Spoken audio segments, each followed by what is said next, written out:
Hello and welcome to everyone joining us today. We are super happy to have you with us for this exciting webinar. This session is part of our ongoing webinar series. We will talk about the latest in large language model like ChatGPT.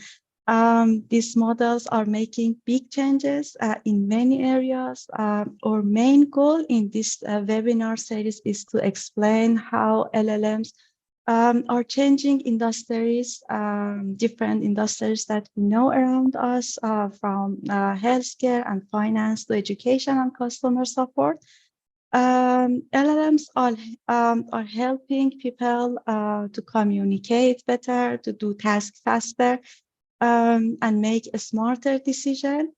In this webinar series, we want to give you a clear picture of their impact and what they might do in their future. Before getting started, I would like to pass the mic to our CEO, Masoud. He will share a bit about PhazeRo and set the stage for today's discussion. Awesome. Thanks, Leila. Hello, everyone. Good morning, good afternoon, good evening, wherever you're tuning in from. Welcome. My name is Masoud Al-Rawahi. I'm the founder and CEO of PhazeRo. We're a data science and AI consultancy. We predominantly work with enterprises and scale-ups across energy, telco, and financial services. Our mission is to help them generate alpha. What I mean by that is that we help them to create impact and become more competitive in their respective markets, and not just merely adopters of emerging technologies. Now, that's our mission. However, our purpose has and will remain to be talent development. We're firm believers that talent is evenly distributed, but opportunity isn't. Our purpose is to do our part to support the conversion of high potential talent into high performing talent. We do that through a number of initiatives that include scholarships, workshops, lecturing at a number of universities, and, well, of course, like today, talks. As you can imagine, we've been inundated with requests from Gen AI solutions since the advent of ChatGPT entered the mainstream. As we began diving deep into the world of Gen AI and specifically LLMs, we learned a lot about the nuances and intricacies of applying this novel technology to produce tangible value in industry. Well, staying true to our purpose, we decided not to keep these conversations behind closed doors, and instead we decided to, well, essentially open source them and invite renowned practitioners to share their real-world experiences implementing these game-changing technologies in the real world. So with that, we're super excited to kick off the second edition of our data science series. We really hope you are too. Looking forward to it. Back to you, Leila. Perfect. Thank you, Masoud. Today's presentation will be the kickoff for our webinar series, and we will deep dive into the architecture of LLMs, giving you insight into neural networks and training methodology and empower them. We will address the challenges faced during their evolution, especially the ethical concerns and biases. There is a special treat awaits for you post the event. As you know, this event is supported by UC Berkeley and also the deep learning.ai. The attendees who fill out the post-event survey, which will be provided by deep learning.ai, will receive a promotional code. You will be able to use this code to get a 50% discount for all the course which will be provided by deep learning AI on PhazeRo for their first month. Please stay up to the end of this webinar with us. Now it's time to introduce our esteemed presenter, Dr. Yahya. He is a senior fellow and AI researcher at UC Berkeley. Before that, he was a visiting professor at Stanford University, and also he's a great professor at the Sharif University, where I graduated, and I learned all I know from him. He also advises tech companies at Plug and Play in Silicon Valley.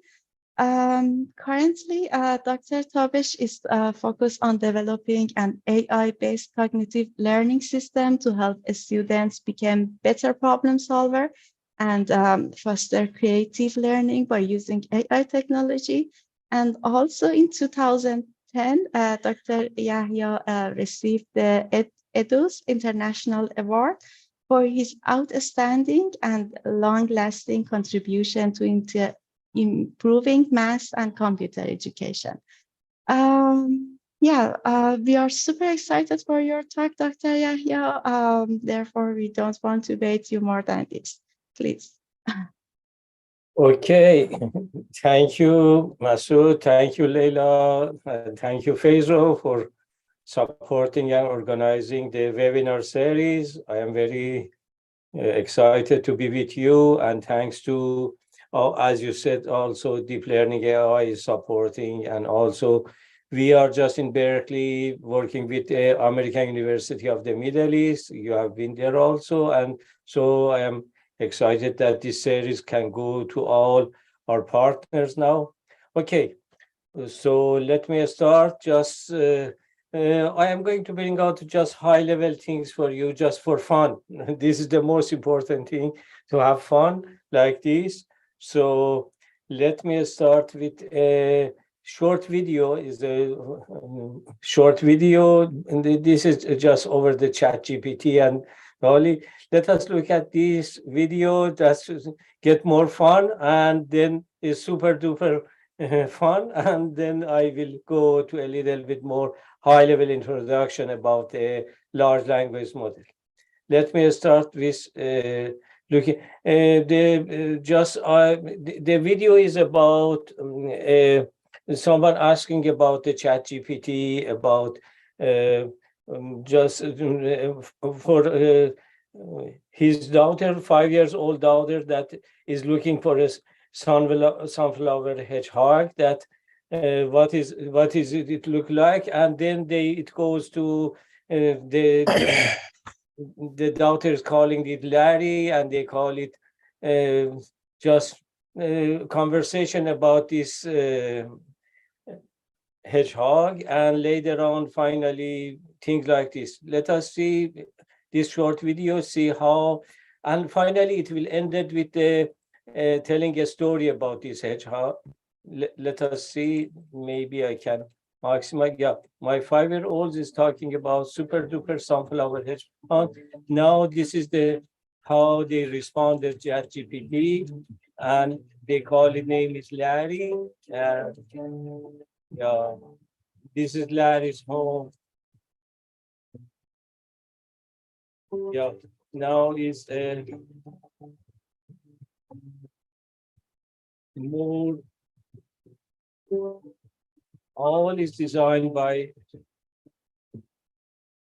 ChatGPT, and now this is a storytelling about, and this is how it will go to a rest.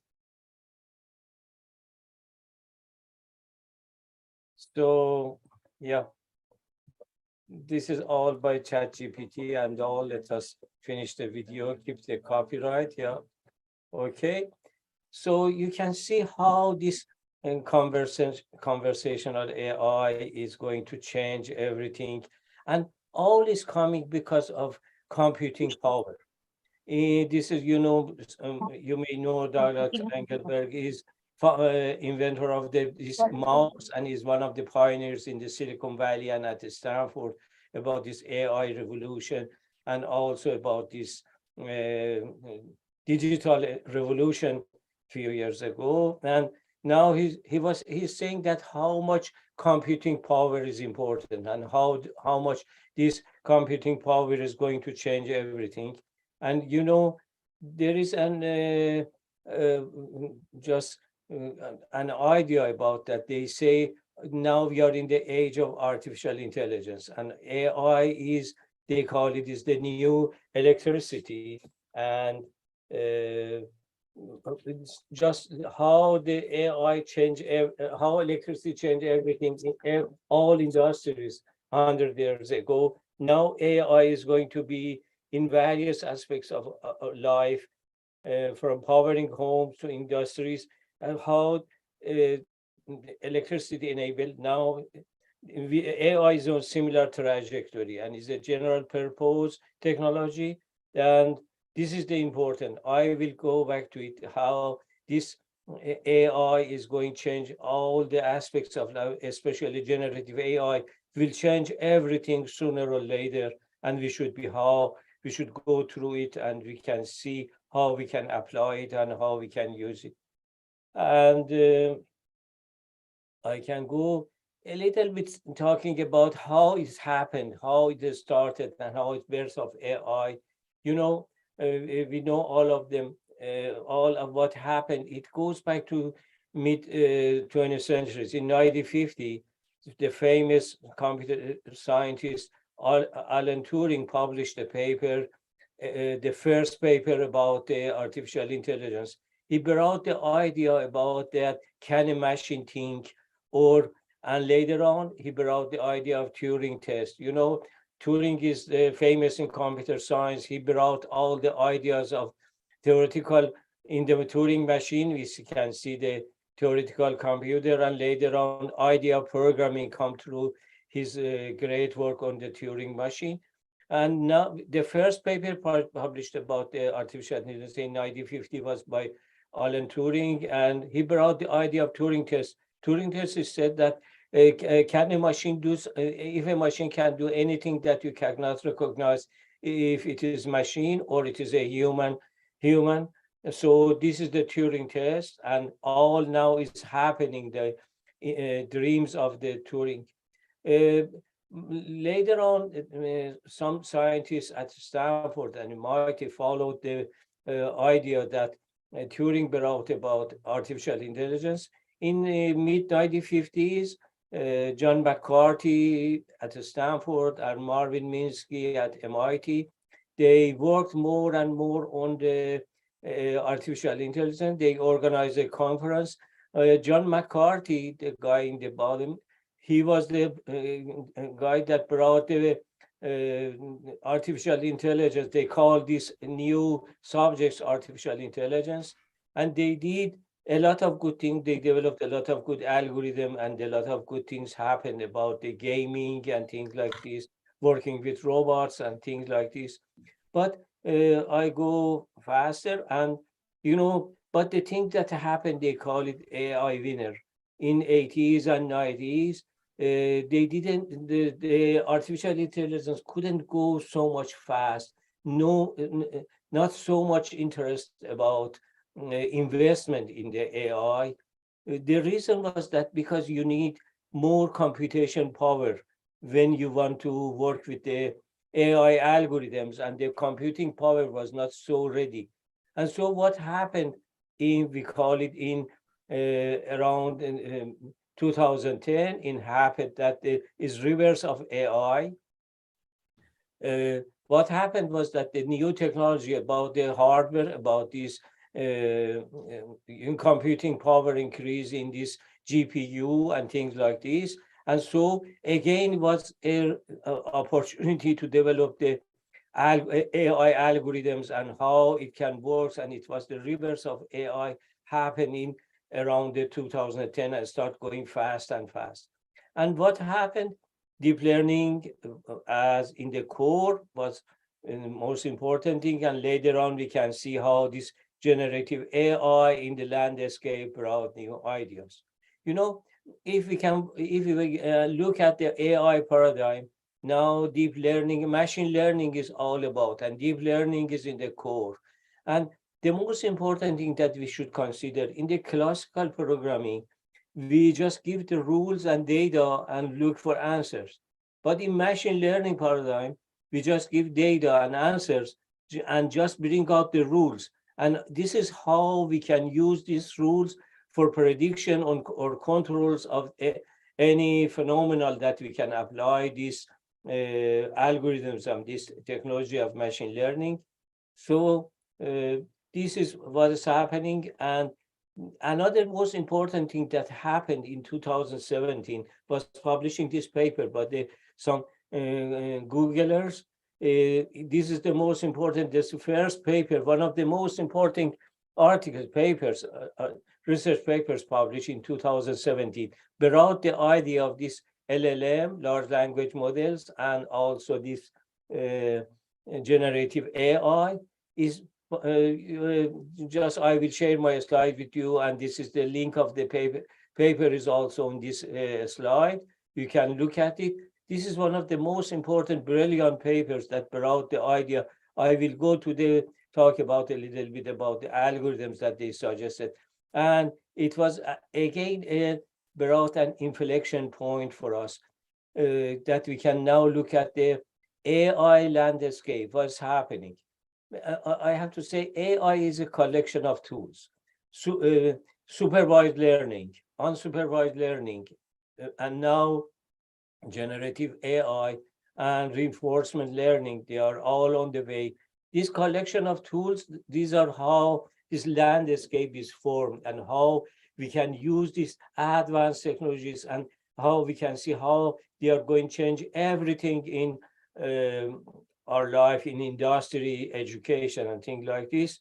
So, as I said, this is started with supervised learning. We can say the last decade was all about supervised learning, but the coming decade, we are now working on generative AI. This is the next decade.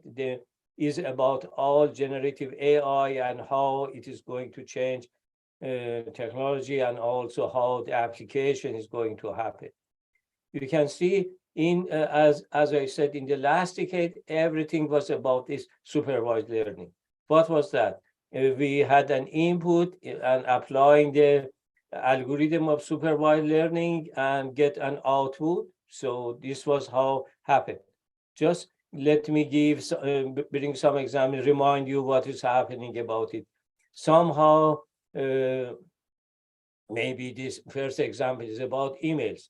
Is it a spam, or the question, the input is email and output is going to see 0 or 1, is it a spam or not a spam? A spam filtering, we can use it for a spam filtering. Or another example is in just add user info. When we if the ad has received clicks or not. Online advertising can use it. All this we are using this supervised learning input. We give an input and take an output.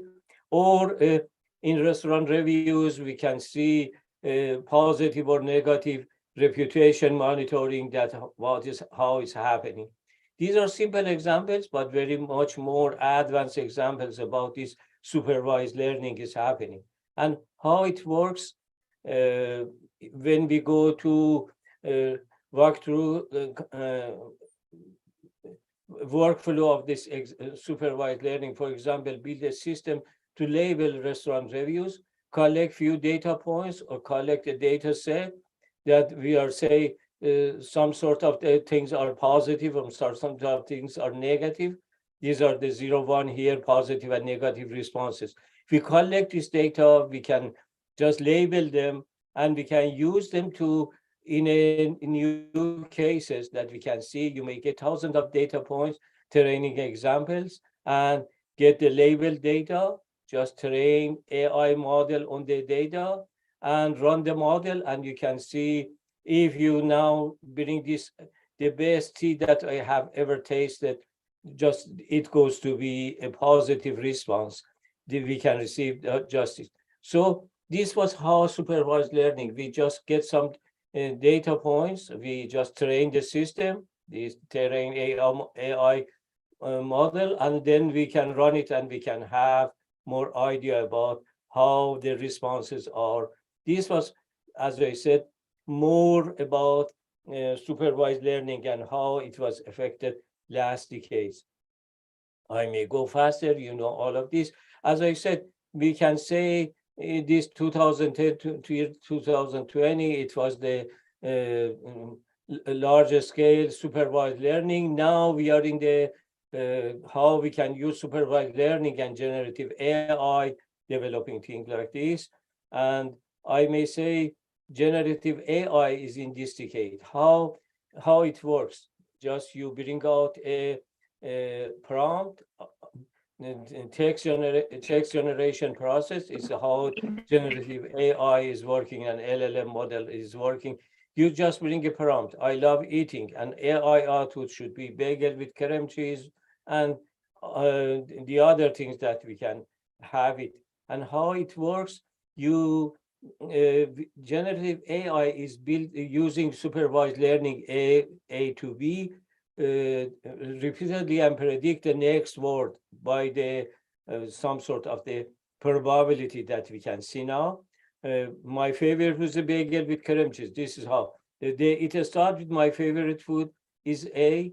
Next word, it brings out the next word, bagel, by the processing this system.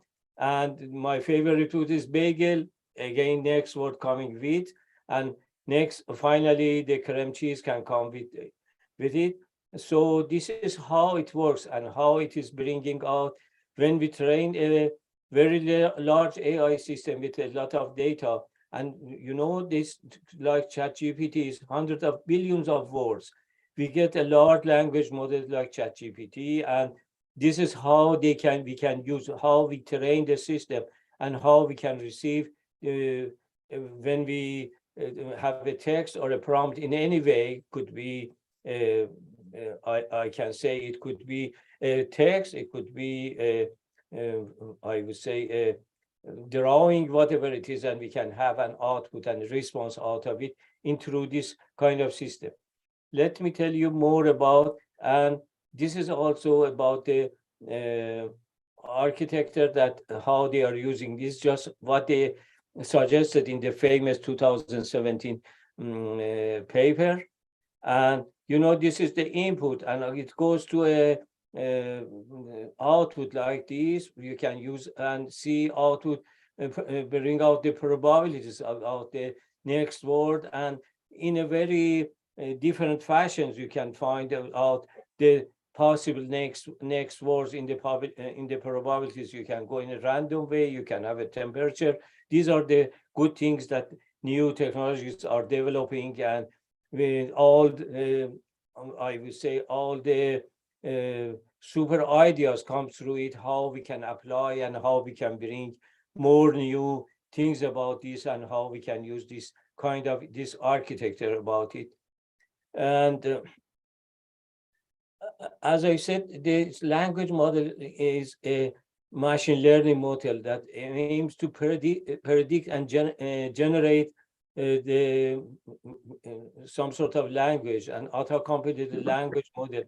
For example, is when I hear rain on my roof, what is in, then I in just what kind of word could be here in my kitchen. And these are the things that you can bring out as a prompt, and these models work by estimating the probability of a token or a sequence of tokens that occurring within the longer sequence of the tokens, some sort like this. And this is how we use the large language models and bring out the trained data sets and bring out the missing words and replace the underscores here. And for example, in a language model might determine the following probabilities. I was in kitchen to cook the soup. This is the probability, 9.4. Warm up the kettle, and so on. And we can decide about, we can use the model, different approach to see we can choose the first sequence of tokens in with the highest probability, or we can make it random, or these are the things that the tricks that they are using in applying this large language model, and how they can use these probabilistic models in the large language models and find out the next word about it. And the good thing about the characteristic of the LLM key characteristics about scaling. So in scaling, I can say it is extremely large in terms of number of parameters in their neural networks. So this is the means that they have a lot of parameters, and this is how this kind of chat GPT with so much data can work, and tens of or even hundreds of billions of parameters. These scales allow us to capture and generate complex patterns in language. This is the most important thing, that how scale is important here. Next thing is pre-train on massive text, and so before they are fine-tuned for a specific task, large language models are pre-trained on massive text from the internet. During this phase, the model use the grammar, syntax, and things like its word knowledge, and many other aspects of language is going to this massive data text that we are gathering. Next thing is fine-tuning. After we have the initial, I would say, pre-training, these models can be fine-tuned by a smaller domain-specific database, data sets of wide range of natural language processing and things like this. This fine-tuning process makes them adaptable to different various applications, including language translation, text generation, question answering, and more. This is how fine-tuning is bringing out the applications that we can see, how we can apply it. And I'll go to natural language understanding and generation. This is next things that how we can bring out the answers out of it, the algorithms that I mentioned here. And I have to say, different applications now we are in front of us, including a wide range of fields, including making a chatbot that you can have question and answer with it, virtual assistant, content generation, language translation, and much more about this.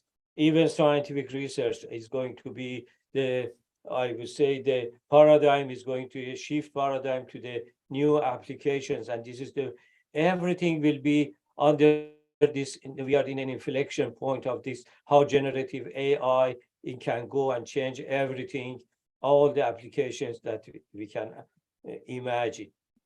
And the most important thing is that this is not, this generative AI, and this is the most important thing, that we should consider it very properly, that it is not just for developing, we use the developing things that we have. We should go from consumer to developer. It means that there are a lot of opportunity for changing the paradigm of application development. And so it is not just not sort of the technology does not just bringing some sort of the applications for the some consumers, but there are a lot of tools for working for the developers that deploy models and how they may work. And this is an analogy of how supervised learning is working. So in this prompt-based AI, this generative AI, things are more simpler. We can just go in a very more fast. In the supervised learning, we need at least 1 year to run a model. But in this generative AI system, because of the tools, that open source tools that now are available, we just specify prompts, we can apply, and we can deploy model very rapidly. Now, this is a simple example that you can see in OpenAI. There are a lot of API that you can use and develop such a system that you can see. This is classified, have a positive or negative feedback. This is how, in the simple codes, how you can use the API from OpenAI, and just when you just put a classified text below, I had a fantastic time, and I have a fantastic time to be in this same webinar. And the prompt is just the response is positive, how it goes fast. So with a simple coding, this is a very simple example about how we can use this API and how we can use these tools for developing new things out of these simple things. So now I have to say there is a great opportunity for us. I have to say in 3 years, in 5 years, a lot of good things can happen. And because of there are opportunities for the developers, more interest among developers we can have. Developers can show more interest about applying these techniques to develop new things. And investors are showing much more, I would say, interest about investing in this kind of new applications and new things like these. So I have to say there is a lot of good opportunities for developing new applications and AI technologies. I have to say these are the general purpose technologies. We can apply it in just in a very, I would say, now we are in kicking off the I would say generative AI, and there are a lot of opportunities for new developments. Let me say you more about this general purpose technology. So there are a lot of opportunity, massive value remains to be created using supervised learning. Generative AI is another tool creating even more opportunities for us to develop new things for the developers. And of course, there are up and down about these things, focus on long-term businesses creating sustainable value. AI and generative AI tools for really deep, really hard application create very long-term value. Opportunities to find very diverse use cases and build them. So now the opportunity for all the developers that how they can apply. This is a famous diagram I am showing you. Customization of problem and low or no code tools. See, this is if you can consider this is the value and this is the potential. In the x-axis, we have potential AI projects sorted in decreasing order of value. If this is I would say application with generative AI in advertising is 100 billion, or a very, I would say, high value potential project. Web search is another high value in the amount of spending and amount of the investment that is needed if you want to develop. But this is the long tail here. At the bottom, at the end, it is a long tail. There are a lot of projects, say in the order of say $5 million for in 5 million investment. You can have a lot of tens of thousands of applications in any, I would say, in a pizza factory. You can apply a AI system, generative AI system, and large language models, and just they can predict much better that how they can have production in various applications. As I can say, there are opportunity for tens of thousands of applications in order of $5 million investment. You can develop many applications, and these are the opportunities of the market and opportunities for the developer and opportunities for the industry in this new paradigm. This is the most important thing, that how this inflection point is changing everything and how there are opportunities. As I said, this is a general purpose technology, and there are a lot of available technology that we can use it easily and develop a system not so much complicated. We can use the tools to develop as I said, the more application, more and more application. And these are the great opportunities for the industry. And well, yeah, users do this by providing prompt or data instead of writing codes. These are just You can develop application just using how they customize their AI system. You can customize the AI systems. As I said, this is an enabler technology. The enabler technology broadly is data-centric AI, prompting, text or visual prompting. Now it's happening, visual prompting. Through ChatGPT, you can see large language models and similar tools. These are how we can use this technology. And as I said, there are opportunity for more developments and more application, developing more application. And the most important thing, so far very concentrated in the tech and consumer software industries, pushing this out all industries, much bigger economy than tech world. So there are opportunities for more and more application in various things. You can use these general purpose technologies, many valuable AI projects now possible. How to approach them? New startups is an efficient way. And companies have opportunities to integrate AI into existing businesses. And this is a lot of good opportunities for the talented new generation of talented developers that can be trained in develop applications using generative AI and LLM models to develop new things like this. And I have to say how it's going to happen.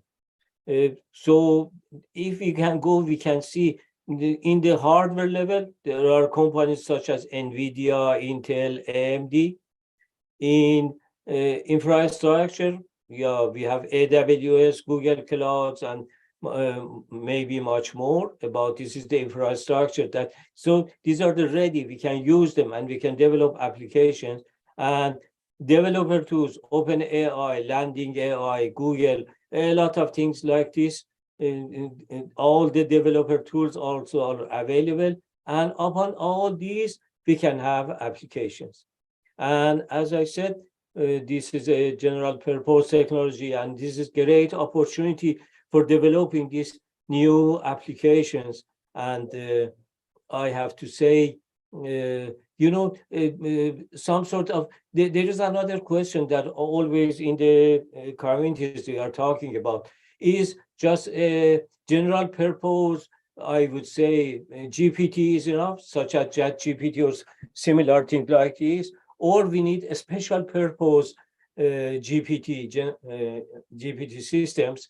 And the answer is that all the people now believe that we need a special purpose applications in generative AI systems, and in many, say in oil industries, in health science, in various things, you are in need of a special purpose, and you may need some your own data sets, and you can make a generative AI system.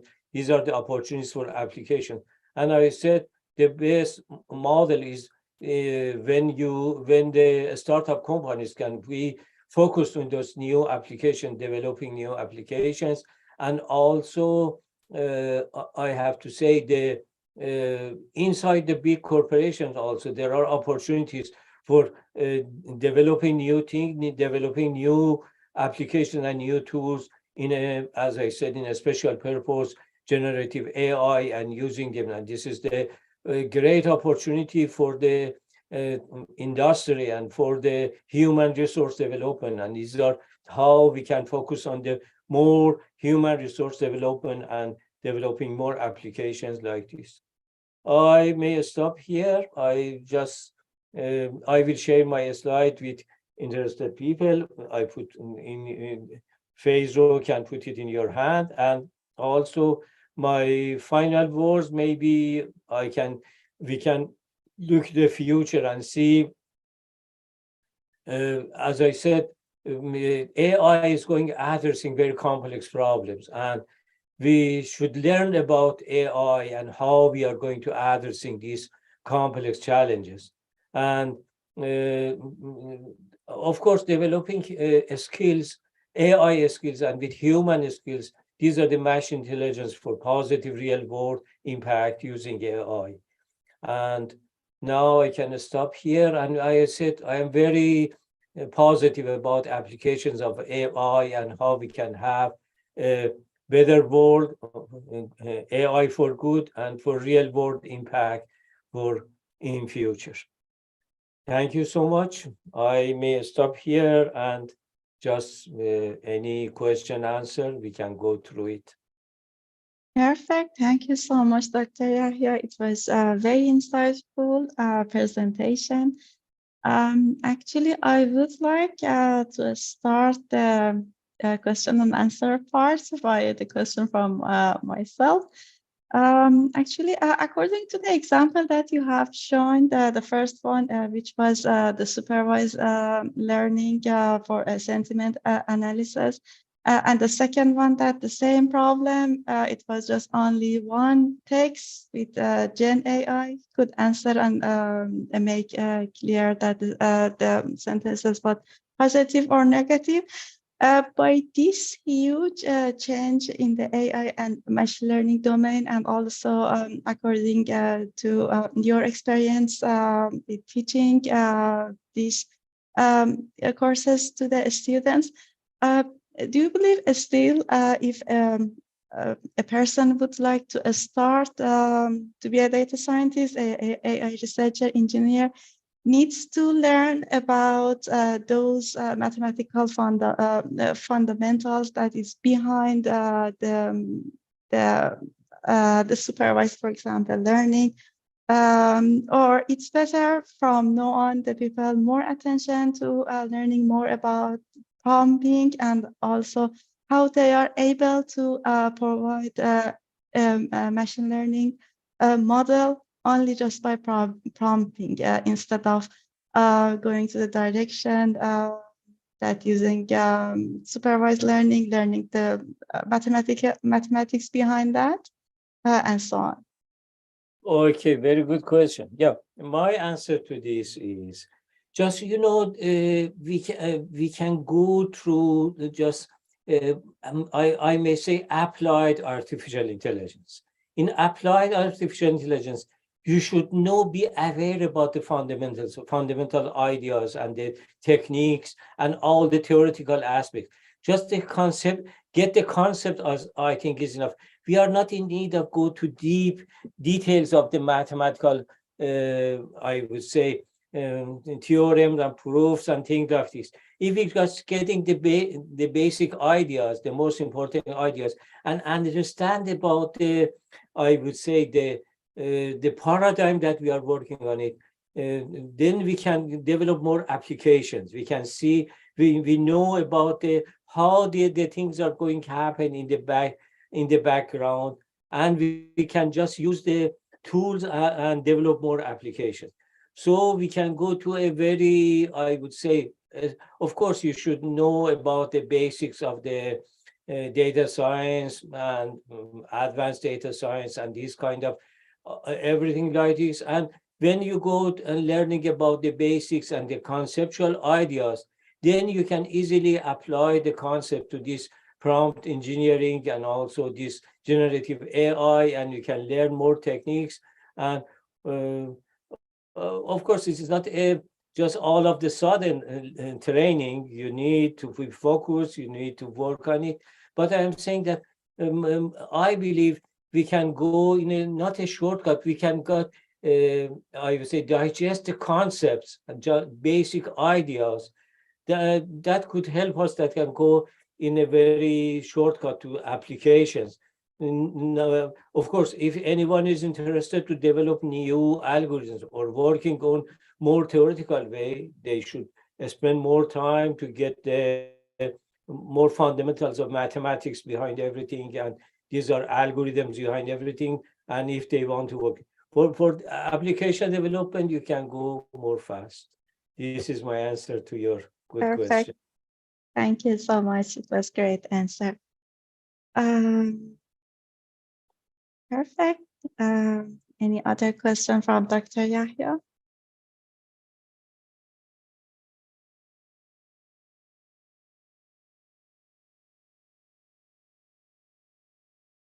Yes. One quick question. So thank you very much, Dr. Yahya, for the talk. I think it was very, very informative, very positive outlook on the future of AI, or at least generative AI in specific.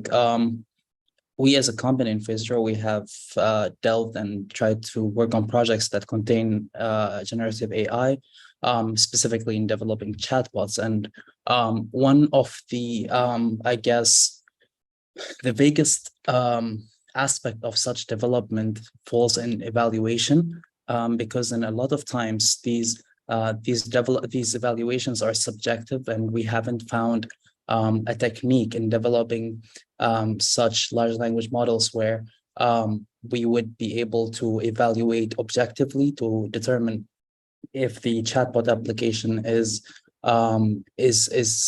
objectively good regarding what we wanted to do. So my question is, what is, if through your experience, what is the best way of objectively measuring the performance of a large language model or a chatbot application, if you have any experience with that? Okay, very good question. This is the how things is going forward. Now, at the moment, you know, some experiences that is happening. When you, as much as more data you have, as much as when you have more data and more data, you know, how much the ChatGPT, how much data they have gathered. This is the most important. This is bring a large amount of data. Now is a way that you can have a more reliable, I would say, the response to the things that you are going to do, this ChatGPT or in this chatbot or this generative AI, things like this. But this is absolutely, this is the challenge. And as I said, that a lot of works, experimental works happening about this, the things that how we are using this, I would say, generative AI, and how we are using this, the techniques about how we choose this probability. How are we using this by the first one, the toughest one, or they go to a list and among the top 10, they use randomly one. These are the different things that now is happening. And these are the sort of the research that are is in progress, that, as you said, that bring out more, I would say, rigorous, that how we can find more rigorous results. And I believe it is a little bit dependent on the subject domain that we are focused on. In any subject domain, you can bring out the criteria about better evaluating the result and how you can change the algorithm, that how you can apply them. This is another reason that I mentioned is important, that we can develop a special purpose generative AI, not just everything goes to a general purpose, because we can apply, we can develop algorithm, depends on the domain that we are using, and we can have more, I would say, more better algorithm and more better results about when we are focusing in a certain domain. But it's a good question, is somehow is an open question, and also a lot of work is happening to work on developing better. And this temperature, these things, Leila knows better than me, maybe. And yeah, these are the new things that parameters that they are considering to decide about this probabilistic model is the most important thing, that how we can apply. And as I said, I believe in a special purpose, in each domain, there are a lot of better pre-assumption. You have much more assumption that how you can using how you can have a better evaluation model. Let me tell you, you know, when you're using the numerical models, you know, in a simulation, numerical models, we have a lot of assumption. So when you apply, say, in a system of partial differential equation, you're applying the numerical methods to solve them. You are considering some, I am not saying a lot, some assumption that how these functions are working, how everything, the initial points, how it's happening. You have a lot of pre-assumption, and this bring out more rigorous output for you. Here in the data-driven, I would say data-driven algorithms, you may not have those pre-assumption. Just you by experience, just large amount of data bring more rigorous answers rather than those theoretical way. Then when you apply those mathematical theorems that with pre-assumption and initial conditions that you give, you receive good results. This large amount of data is now bringing more rigorous results rather than these mathematical models with rigorous theorems and assumption that you may have. But as I said, this is most important thing, and one of my favorite topics also, how we can find out in special domains we can focus and bring out better algorithms, and how we can use better algorithm to choose these probabilities and have better evaluate the results and to be there. Okay, this is my answer, long answer to your question. Thank you. Yeah, thank you very much. Yeah, it's a fast changing world. We're getting new techniques and new models, new papers every day. So yeah, pretty excited. Thank you very much. Very good. Thank you. Actually, we have received many thank you texts in the chat, but in the chat, but not in the chat, but there is no question there. Let me check. Oh, there is one. What are the potential research directions that can be made in academia given the barrier to entry, know with how costly it is to train LLM? Well, yeah, I believe there are a lot of opportunities for, I would say, research, and in now my approach here was just emphasizing on more applications, and just don't wait and go develop application and use the current tools. But in the theoretical way, there are a lot of opportunities, as I said, in the working on things like a theoretical way, that how we can develop more ideas. And of course, a lot of theoretical research should be done, and out of a bunch of theoretical research, we can have some results, some applications, some applied results. So this is how the science is working, that we can work on it.